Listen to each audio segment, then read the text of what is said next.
ان ناس مع الاسف بتعمل طول الوقت حساب للشخص اللي قادر على رد الاذيه، للشخص اللي ممكن يعاقب اللي اذاه، وبتعمل له الف حساب وما بتستهينش بيه، في حين ان هي دايما بتفترض ان الشخص الطيب هيسامح ويغفر، فبتلعب على نقطه الطيبه دي، فممكن اصلا ما تشوفوش وتبتدي انها تتعامل معاه على انه شخصيه ضعيفه.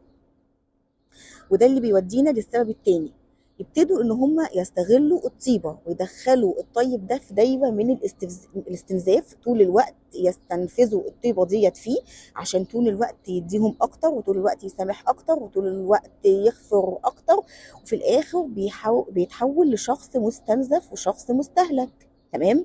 ودوت اللي بيؤدي للسبب الثالث، وهو ايه؟ ان الناس الطيبين مع الاسف بتتاخر كتير قوي عشان تبتدي ان هي تحط حدود لطيبتهم، وده الفخ اللي هم بيقعوا فيه.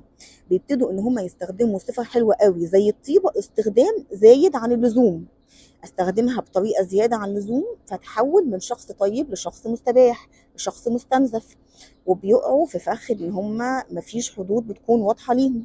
فهنا رسالتي للشخص الطيب، انت ممكن تبقى طيب بس تبقى حازم في نفس الوقت، ممكن تكون بتسامح بس عندك القدره ان انت تبعد الاذيه عن نفسك عشان ما تحولش لشخص مستنزف وشخص مستهلك.